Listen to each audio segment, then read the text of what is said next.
태양이가 좋아하는 랜덤 게임 게임 스타트. 아파트 아파트 아파트 아파트 아파트 아파트 아파트 아파트 아파트 아파트 아파트 아파트 kissy face sent to your phone but I'm trying to kiss your lips for real. Red hearts, that's what I'm on, yeah. Come give me something I can feel.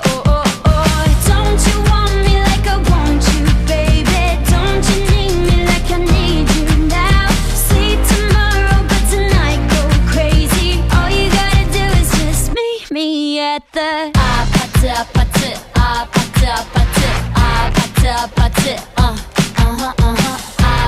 아파트 아파트 아파트 아파트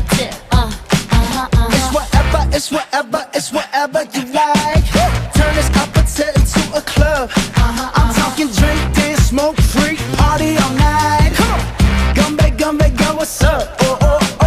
Don't you want me like I want you, baby? Don't you need me like I need you now? Sleep tomorrow, but tonight go crazy. All you gotta do is just meet me at the 아파트 아파트 아파트 아파트 아파트 아파트 아파트 아파트 아파트 아파트 아파트 Hey, so now you know the game. Are you ready? Cause I'm coming to get you, get you, get you. Hold on, I'm on my way. Yeah, I'm on my way. Pag-aaralan naman natin ang morpolohiya. Ano nga ba ang morpolohiya? Ang morpolohiya ay pag-aaral sa mga salita. Alam niyo naman ang salita, ito ay yung mga ginagamit ng mga tao. At meron din tayong tinatawag na morphema. Ito ang pinakamaliit na unit ng salita. At merong mga uri tayo ng mga morphema. Pero ang pag-aaralan lang natin ngayon ay morphemang phonema. Ang morphemang phonema, ito ay yung mga salita na dinadagdagan ng A sa dulo.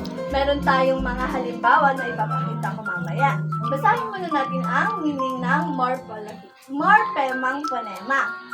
So, ang morphemang phonema, kung nagbabago ang kahulugan o kasarian dahil sa pagdadagdag ng phonemang A o kontradiksyon ng O sa A, ang A o O ay tinuturing na phonema.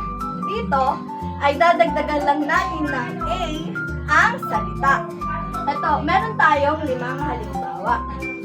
Ang unang halimbawa, sa una, doktor, pero dahil nadagdagan siya ng phonema na salitang A sa dulo, magiging doktora siya. Sa pangalawa, senador, magiging senadora siya.